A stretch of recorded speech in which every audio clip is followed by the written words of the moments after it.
प्यारे बच्चों, जय हिंद। आपका बहुत बहुत स्वागत है। आज हम इस वीडियो में जो ग्रेड 10 का सेम के जो बच्चे फाइनल में एग्ज़ाम देंगे उनका पेपर कैसा आएगा, आज हम उस पर चर्चा करते हैं। और आप जो पिक्चर्स पढ़ी हैं उसमें आप देख सकते हैं कि क्वेश्चन का पैटर्न और किस तरह से है। इस बार के पेपर में आपके खंड आ और खंड बा दो पार्ट में पेपर आएगा। और खंड आ में कुल 9 वस्तुपरक यानी कि MCQ के क्वेश्चंस होंगे और खंड बा में वर्णात्मक यानी कि आप डिस्क्रिप्टिव क्वेश्चंस के आंसर देंगे।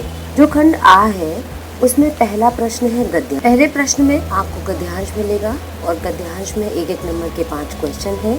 MCQ बेस्ड है, आपके पास एक विकल्प होगा चयन करने के लिए। और इस तरह से गद्यांश में आपको चॉइस मिल रही है, यानी कि 2 गद्यांश मिलेंगे, उनमें से किसी एक को आपको हल करना होगा। ये 5 अंक का हो गया। सेम ऐसे ही अपठित पद्यांश, क्वेश्चन नंबर 2 में अपठित पद्यांश है। यहाँ पर भी एक नंबर के 5 क्वेश्चन है, MCQ है।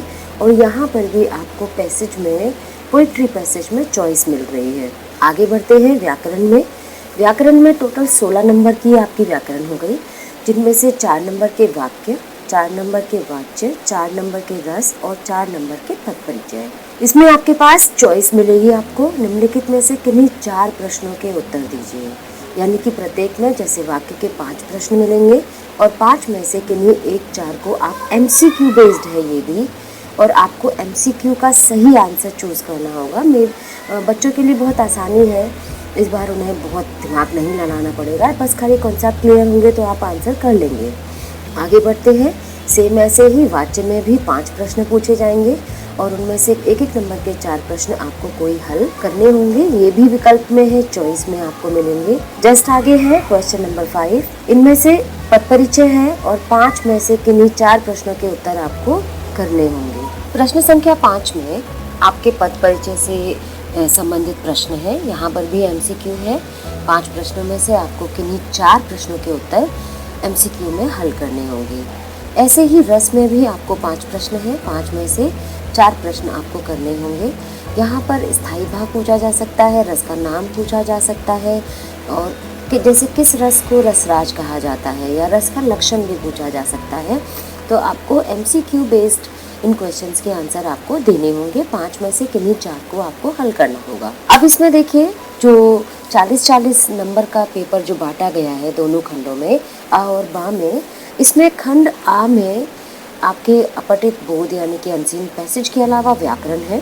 और 14 नंबर की इसमें से क्षितिज में से भी चैप्टर शामिल किए गए हैं। जो सीन पैसेज आते थे, इसमें 2 सीन पैसेज हैं, एक पोइट्री सीन पैसेज है और एक प्रोज का सीन पैसेज है। यानी कि आपके गद्य पाठों में से एक पठित गद्यांश है और एक पठित काव्यांश है। इसमें भी ये भी MCQ बेस्ड है। और प्रश्न संख्या 7 में आपको सीन पैसेज है, गद्य पाठ में से गद्यांश है मतलब, और एक नंबर के 5 प्रश्न आपको इसमें से हल करने होंगे। फिर किसी भी गद्य पाठ पर 2 MCQ चैप्टर में से कहीं से भी कोई प्रश्न उठा लिया।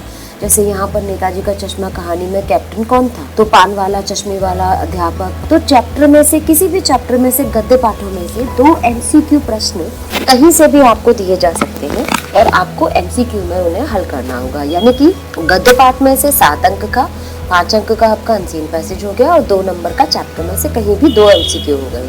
यानी कि 7 मार्क्स का आपका गद्य का MCQ हो गया। सेम ऐसे ही पद्यांश लिया जाएगा। इसमें आपको कोई चॉइस नहीं है। पठित गद्यांश है जिसमें 5 नंबर और गद्य पाठों में से 2 प्रश्न एक नंबर के।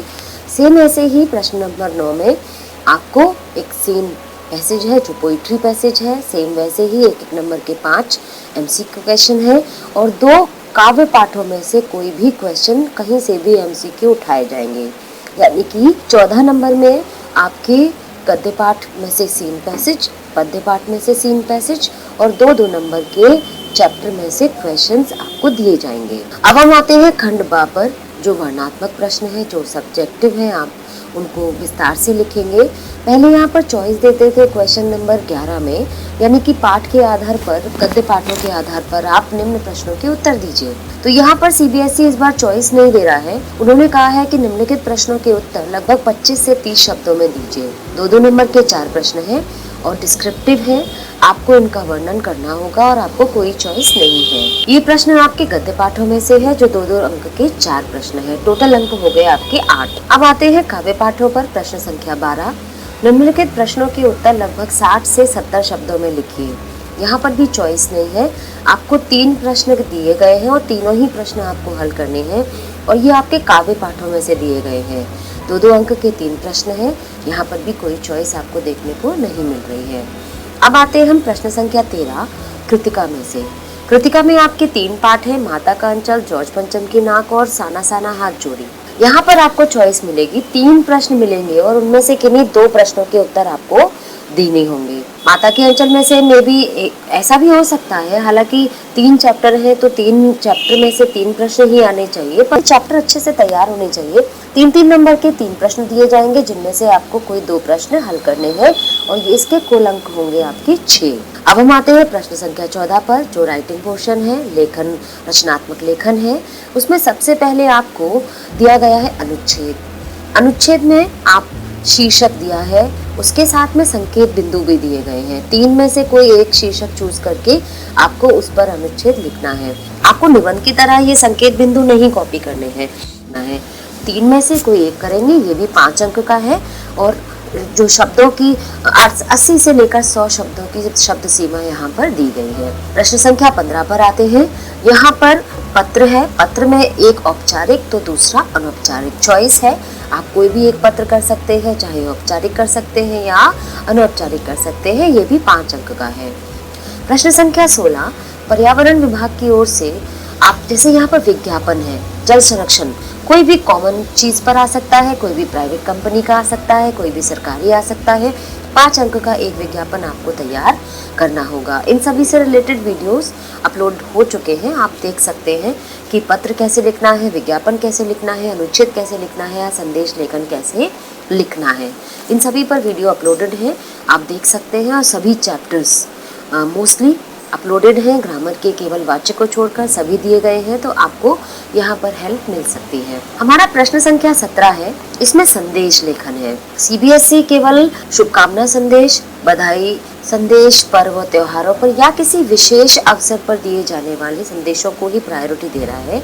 वैसे तो संदेश बहुत प्रकार के होते हैं, लेकिन आपके सिलेबस में शुभकामना संदेश, बधाई संदेश या किसी तीज त्योहार का जो बधाई संदेश होता है वो, और नहीं तो किसी विशेष मौके पर, जैसे विशेष मौके पर यहाँ पर दिया शिक्षक दिवस के अवसर पर अपने हिंदी शिक्षक के लिए भावपूर्ण संदेश 30 से 40 शब्दों में लिखिए। ये भी 5 अंक का होगा, इसमें भी आपको चॉइस मिलेगी और एक प्रश्न आपको कोई हल करना होगा। आपकी तैयारी अच्छी होनी चाहिए, पेपर बहुत अच्छा है।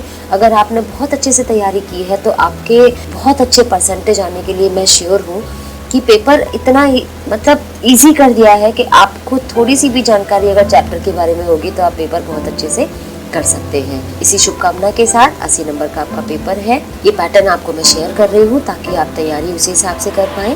अगर आपके फिर भी कोई संदेह रह गया हो तो कमेंट बॉक्स में आप ज़रूर पूछिए, मैं आपकी जो संदेह है या कोई क्वेरी है उसको हल करने की ज़रूर कोशिश करूँगी। अब आपसे विदा लेती हूँ। जय हिंद, जय भारत, बहुत बहुत धन्यवाद, बहुत बहुत आभार।